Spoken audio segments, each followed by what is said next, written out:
गुरु प्रकाश, शुरुआत मैं आपसे कर रही हूँ इसी सवाल के साथ, what are we waiting for? हम क्यों ये काम नहीं कर सकते हैं? कौन हमें रोकता है? देखिए रूबिका, सबसे पहले कुछ बातें समझने की आवश्यकता है। पिछले 8 वर्षों में जम्मू कश्मीर को आप छोड़ दें तो पूरे देश में कहीं भी कोई आतंकी गतिविधि नहीं हुई है। तो हम लोगों के लिए सुरक्षा, सम्मान और संप्रभुता ये सर्वोच्च प्राथमिकता का ये विषय रहा है और इसके लिए देश ने भी देखा है। अगर उरी में देखें, बालाकोट में देखें, तो सीमा के इस पार ही नहीं, सीमा के उस पार भी यदि जाने की आवश्यकता पड़ी तो हम गए हैं। आंकड़े बताते हैं कि जम्मू कश्मीर की बात हो तो धारा 370 के हटने के बाद 80% की गिरावट आई है। नक्सल हिंसा की बात हो तो 77% तक की गिरावट आई है। तो आंतरिक सुरक्षा हो, बाह्य सुरक्षा हो, निश्चित रूप से उसमें सुधार हुआ है। लेकिन मैं आपके प्रारंभिक प्रबोधन को सुन रहा था, आज भी आवश्यकता है कि दाऊद इब्राहिम हो या मसूद अजहर हो, तो रूल ऑफ लॉ और इंटरनेशनल लॉ के फ्रेमवर्क में रह करके हम कैसे उनको समाप्त करें, हम कैसे उनका खात्मा करें।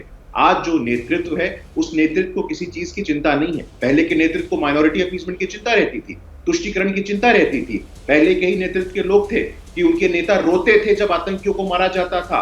हाफिज सईद जी, ओसामा जी। मुझे लगता है कि आज इस मुद्दे को लेकर के, सुरक्षा के मुद्दे को लेकर के कोई राजनीतिकरण नहीं हो रहा है। सुरक्षा, संप्रभुता, सम्मान और स्वाभिमान ये हमारे लिए सर्वोच्च प्राथमिकता है और इसका प्रमाण है कि पिछले 8 वर्षों में आतंकी गतिविधि हो, हमारा बॉर्डर इंफ्रास्ट्रक्चर हो, मिलिट्री मॉडर्नाइजेशन हो, वन रैंक वन पेंशन हो, सीडीएस की पोजीशन हो, हम लोगों ने इस दिशा में अभूतपूर्व ऐतिहासिक पहल किया है। लेकिन मैं आपकी उन बातों से सहमत हूं कि आज भी आवश्यकता है कि सीमा पार जाकर के जो 3 मोस्ट वांटेड लोग हैं उनको भी न्यूट्रलाइज करना है। और मैं आश्वस्त हूं। गुरु प्रकाश जी, मैं इंतजार कर रही थी नहीं कि मेरे आप सीधे से सवाल का सीधा जवाब कब देंगे, लेकिन देखिए, आप ये कह रहे हैं कि हमने अब तक ये किया, अब तक आतंकवादी घटना कम हो गई, हमने सीमा पार जाकर भी स्ट्राइक की है।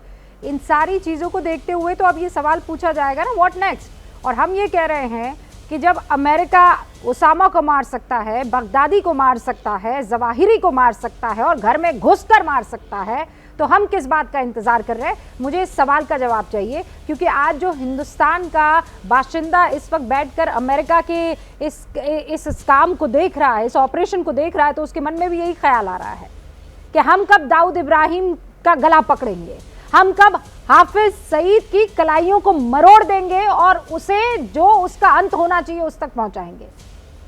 सीधा सा जवाब आप मुझे इसका दीजिए, कब और कैसे? ये हैं शर्मा जी, जो रात का खाना और देश दुनिया की सुर्खियां दोनों लेते हैं सुमित अवस्थी के साथ। अब ये हैं इनके पड़ोसी बैनर्जी साहब। मिष्टी दोई खाते खाते पूरा बंगाल जान लेते हैं सुमन दे के साथ। इनकी तरह आप भी देखें अपने फेवरेट न्यूज एंकर को एक ही ऐप पर और डाउनलोड कीजिए एबीपी लाइव ऐप अपने स्मार्ट टीवी पर।